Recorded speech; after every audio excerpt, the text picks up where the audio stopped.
વંદે માતરમ મિત્રો, તમે પણ જોયું હશે કે કાલની એક ઇસ્યુ પર મેં ચર્ચા કરી. આજે મારે પૂછવું છે, પક્ષ કોઈ પણ હોય, વિચારધારા કોઈ પણ હોય, પણ મકસદ તો આપણો દેશથી વધારે ના હોવો જોઈએ. હું અમૂલની વાત કરું છું. ના હું અમૂલના મતદાર છું, ના ડિરેક્ટર છું, ના મારે ત્યાં ચૂંટણી લડવાની. પણ શું દેશની કોઈ પણ સંસ્થાને નષ્ટ કરવાનું કાર્ય શરૂ થાય તો નહીં બોલવાનું? અને હું પૂછું છું, ચાહે કોઈ ભાજપમાં હોય, ચાહે કોઈ કોંગ્રેસમાં હોય, કોઈ આપમાં હોય, કોઈ હિન્દુઓના ઝંડા લઈને નીકળતું હોય યા કોઈ બીજા ધાર્મિક ઝંડાઓ લઈને નીકળતું, હું તમને એક સવાલ પૂછું છું અને એનો સાચો જવાબ આપજો. તમે તમારી કુલદેવી, તમારા ઈષ્ટદેવ જેમાં પણ માનતા હો, એની સોગંદ ખાઈને તમારા દિલને પૂછીને હું એક કહું છું, એનો સવાલનો જવાબ આપો કે અમૂલનું ફેડરેશન કરોડો રૂપિયા એક કાર્યક્રમ નમો ઉત્સવમાં વાપરે છે. હમણાં વિદ્યાનગરમાં થયું છે, ખંભાતમાં થવાનું છે અને પછી નડિયાદમાં થવાનું. એક વ્યક્તિને ઘોડો બનાવવાનો પ્રયત્ન કરી દે, જુઠ્ઠા ઉપર જુઠ્ઠું, અને લોકોને દેશ અને દેશના ગીતો વખતે ભાવુકાત્મક વાતાવરણ ઊભું કરી અને જિલ્લા પંચાયત, તાલુકા પંચાયત, કોર્પોરેશન અને નગરપાલિકાની ચૂંટણી માટે એક પક્ષના પ્રચાર માટે એક વ્યક્તિને ઘોડો બનાવવા માટે, જે છે નહીં એના માટે પશુપાલકોના પૈસાથી અમૂલના આ ફેડરેશનના પૈસા વપરાઈ રહ્યા છે.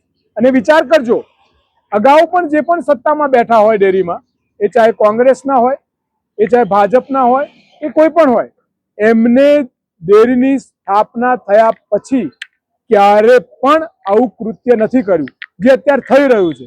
શું એ યોગ્ય છે?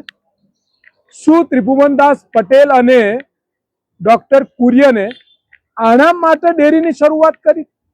શું આ દિવસ માટે ભારતીય જનતા પાર્ટીએ મેન્ડેટ પર રાજકીય ડેરીનો કબજો કરી અને શું એક વ્યક્તિને ઘોડો બનાવવા માટે બીજી સંસ્થાઓને જે રીતે કચડી નાખી, એ રીતે શું આ પશુપાલકોની આ સંસ્થાને પણ કચડવાનું કાવતરું છે? તમારા દિલથી મને જવાબ આપજો. અને પટેલ હોય, ક્ષત્રિય હોય, બ્રાહ્મણ હોય, વાણિયા હોય, યા પછી કોઈ પણ બીજા ધાર્મિક લોકો હોય, એ તમારા ધર્મના સોગંદ ખાઈને મને કહેજો કે લાખો પશુપાલકોના આ પૈસા એક પોલિટિકલ પાર્ટીના ઘોડા બનાવવાના ચક્કરમાં શું યોગ્ય છે? પછી જવાબ આપજો. હું અંધ અને ભંડ ભૂખતોની ચિંતા નથી કરતો કે જે માનસિક રૂપથી વિકલાંગ હોય, ગુલામ હોય, એ ગમે તે કોમેન્ટ કરી શકે, પણ એક વાર તમે તમારી કુળદેવીને ઈષ્ટદેવના સોગંદ ખાઈને દિલથી વિચારી નાખો કે શું આ યોગ્ય થઈ રહ્યું છે ખરું?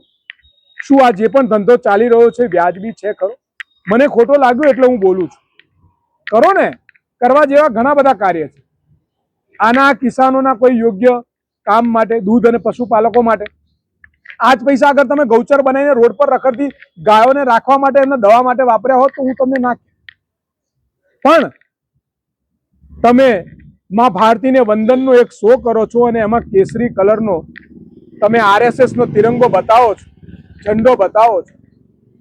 આ દેશનો માં ભારતીને વંદન કરવી હોય તો તિરંગો બતાવવો જોઈએ ને, 3 રંગનો. એમાં કેસરી પણ છે, એમાં સફેદ પણ છે, એમાં લીલો પણ, એમાં પ્રકૃતિ છે, શાંતિ છે, શૌર્ય છે. કેમ એ નથી બતાવતા?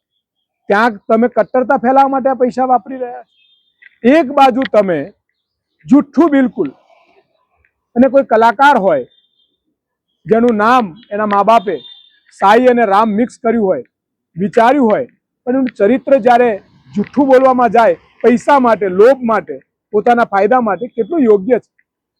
એ કલાકારને પણ શરમ આવી જોઈએ. બોલો, તમને શક્તિ આપી છે માં સરસ્વતી, તમારી પર મહેરબાન છે, પણ શું કામ?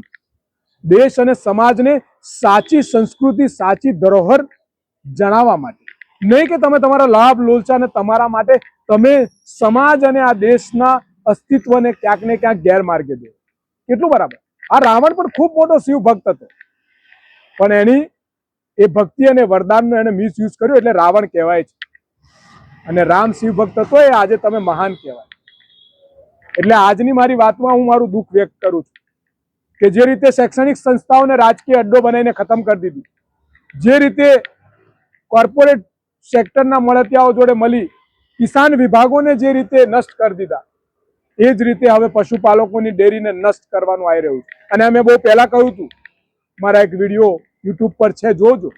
સોઢીજીએ જ્યારે રાજીનામું લીધું ત્યારે મેં કહ્યું હતું કે પ્રાઇવેટ સેક્ટરોનો ધંધો બનાવી દેશે, વિદેશી કંપનીઓના દૂધ અને દૂધની પ્રોડક્ટ અહીં નાખી અને આ ડેરીને ખતમ કરી દેશે. અને આજે એ રાજકીય અડ્ડાનું રૂપ તમારી સામે છે. ઠીક છે, જેને ભક્તિ કરવી એ કરો, પણ જરીક પણ તમને તમારા દિલ પર હાથ રાખી તમારા ઈષ્ટ અને તમારા કુળદેવીને પૂછીને એકવાર મને જવાબ જરૂર આપજો કે શું અમૂલના આ પૈસા નમોત્સવના નામે એક વ્યક્તિને ઘોડો બનાવવા માટે જુઠ્ઠું બોલીને કરોડો રૂપિયા એમના મળતિયાઓને વહેંચણી કરી અને ભાવુક કાર્યક્રમ કરી અને ચૂંટણીઓ માટેનો જે ધંધો કરી રહ્યા છે એ યોગ્ય છે? એકવાર ભારતીય બનીને જવાબ આપજો, કોઈ પક્ષના ગુલામ યા માનસિક બીમારીથી નહીં. અને વાત રહી મારી, જે પાર્ટીએ જ્યારે પણ ખોટા નિર્ણયો લીધા છે મેં આ જ અવાજમાં કીધું છે. જૂના વિડીયો જઈ અને તમારા ચાહિતા પત્રકારોને પૂછી લેજો. કોંગ્રેસ માટે પણ જ્યારે ખોટું કર્યું તો આ જ બોલ્યો છું અને ભાજપ માટે પણ બોલીશ, કારણ કે સાચું એ બોલવું પડશે. હું એ જ અલ્પેશ પુરોહિત છું જે 2010માં 24 બેઝ ક્રેડિટ સિસ્ટમ આવી ત્યારે સૌથી પહેલા એ કાગળની હોળી કરીને વિરોધ કરનાર હું જ હતો. અને હું તો બોલીશ જ, કારણ કે ના હું મારો ધર્મ ખોટો રાખું છું અને ના મારી દાનત.